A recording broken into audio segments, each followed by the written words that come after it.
Hindi cinema में सबसे पहला चॉकलेटी हीरो कौन था? ये सवाल कई दफा लोगों के दिमाग में आता है।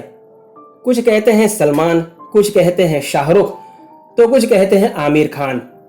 मगर ये जानने के लिए हमें जरा और पीछे जाना होगा। 70 का दौर नहीं, 60 का दौर। जी हाँ, एक बंगाली एक्टर जिसका आकर्षण उस समय के काफी स्टार से एकदम अलग था। नाम है जॉय मुखर्जी। ऐसा माना जाता है कि बॉलीवुड में जॉय मुखर्जी के साथ सबसे पहले चॉकलेटी एक्टर का टैग जुड़ा। जॉय मुखर्जी की पर्सनालिटी बड़ी दमदार थी। लंबी हाइट, गोरा रंग, स्लिम बॉडी, घने बाल और मस्ती भरा अंदाज। उनके अंदर एक बॉयिश चार्म था जो उस समय के किसी भी एक्टर में नहीं पाया जाता था। उनकी को स्टार सायरा बानू उन्हें मैड मैन कह के बुलाती थी। उनकी तुलना भी हॉलीवुड के सुपरस्टार रॉक हडसन से की जाती थी।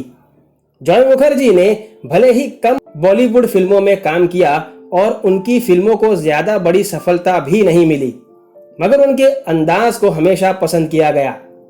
लड़कियों के बीच में उनका अलग ही क्रेज था। जॉय मुखर्जी का जन्म 24 फरवरी 1939 को झांसी में हुआ था। वे लव इन शिमला, जिद्दी, लव इन टोक्यो, शागिर्द, पुरस्कार और इंस्पेक्टर जैसी फिल्मों में नजर आए।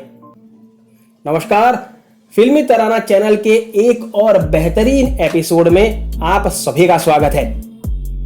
हिंदी फिल्मों के आकर्षक अभिनेताओं में शुमार जॉय मुखर्जी को फिल्मी पृष्ठभूमि उनके पिता शशिधर मुखर्जी से विरासत में मिली।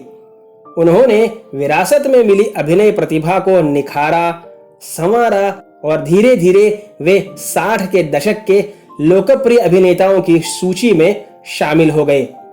महिला प्रशंसकों के चहीते जॉय मुखर्जी के फिल्मी करियर की शुरुआत पिता शशिधर के होम प्रोडक्शन की फिल्म लव इन शिमला से हुई। 1960 में बनी यह फिल्म जॉय मुखर्जी और सह अभिनेत्री साधना के लिए अत्यंत सफल साबित हुई। लव इन शिमला में देव की भूमिका में जॉय मुखर्जी के अभिनय की बेहद सराहना हुई। 1964 और 1966 में उन्होंने 2 और सफल फिल्में दी, जिद्दी और लव इन टोक्यो। फिल्मी सूत्रों के आदि गुरु कहे जाने वाले शशिधर मुखर्जी का परिवार पूरा ही फिल्मी रहा, किंतु उनके बेटे जॉय मुखर्जी को फिल्म अभिनेता बनना कतई पसंद नहीं था। जॉय मुखर्जी का इरादा टेनिस खिलाड़ी बनकर अंतरराष्ट्रीय प्रसिद्धि प्राप्त करना था। जब वह बीए की पढ़ाई कर रहे थे, तभी एक दिन उनके पिता ने पूछ लिया कि आखिर वह अपनी जिंदगी में करना क्या चाहते हैं। इस सवाल के साथ ही उन्होंने फिल्म हम हिंदुस्तानी का कॉन्ट्रैक्ट भी जॉय के सामने रख दिया। जॉय ने अनमने भाव से फिल्म यह सोचकर साइन कर ली कि चलो पॉकेट मनी के लिए अच्छी रकम मिल जाएगी। जब फिल्म का ट्रायल शो हुआ तो प्रीव्यू थिएटर से वह भागकर घर आ गए। पर्दे पर अपने अभिनय तथा लुक को वह बर्दाश्त नहीं कर पाए थे। जॉय मुखर्जी की किस्मत में टेनिस खिलाड़ी बनने की लकीरें नहीं थी। उन्हें 2-3 फिल्मों के और प्रस्ताव मिले। शुरू में उन्हें झिझक रही, धीरे धीरे उनकी फिल्मों में दिलचस्पी बढ़ती चली गई। इसका परिणाम भी सामने आ गया। वे अपनी बीए की पढ़ाई में पिछड़ गए और तृतीय श्रेणी में उत्तीर्ण हुए। जॉय मुखर्जी की दूसरी फिल्म थी लव इन शिमला। इसे नए डायरेक्टर आर.के. नैयर निर्देशित कर रहे थे। एक सिंधी फिल्म में काम कर चुकी साधना को नायिका के बतौर लिया गया था। इस फिल्म की अधिकांश शूटिंग शिमला में हुई थी। शूटिंग के दौरान आसपास के दर्शकों की जमा भीड़ में से कुछ तानाकशी की आवाजें जॉय के कानों में गूंजती थी। ये क्या हीरो बनेगा, ये क्या एक्टिंग करेगा, आईने में इसने अपनी सूरत देखी है कभी? यह सब सुनकर जॉय चुप रहते, क्योंकि जवाब के लिए कोई सुपरहिट फिल्म उनके पास नहीं थी। Love in Shimla film superhit साबित हुई। जॉय को स्टार का दर्जा मिला। साधना ने बालों की नई स्टाइल इजाद की, जो लड़कियों में साधना कट नाम से लोकप्रिय हुई। लव इन शिमला के दौरान ही आर.के. नैयर और साधना को भी प्यार हो गया।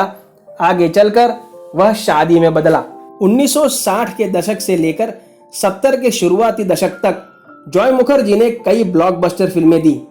उनकी चॉकलेट बॉय की इमेज रंग लाती रही और एक के बाद एक रोमांटिक फिल्में उन्हें मिलती रहीं। तब तक जब तक राजेश खन्ना की एंट्री फिल्मों में नहीं हुई थी।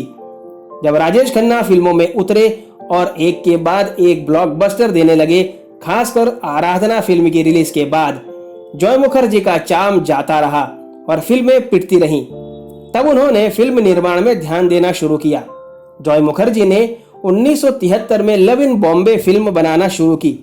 इस फिल्म के चलते कई ऐसे इंसिडेंट हुए जिस वजह से जॉय मुखर्जी फाइनेंशियली एकदम से बर्बाद हो गए और वे कर्जदार हो गए। फिर भी लव इन बॉम्बे की शूटिंग उन्होंने जारी रखी। लव इन बॉम्बे के चलते जॉय मुखर्जी की प्रॉपर्टी भी बिक चुकी थी और उन पर 37 इंसॉल्वेंसी के केस भी हो चुके थे। बाद में जॉय मुखर्जी ने राजेश खन्ना को लेकर फिल्म बनाई छैला बाबू, जो 1977 में रिलीज हुई थी।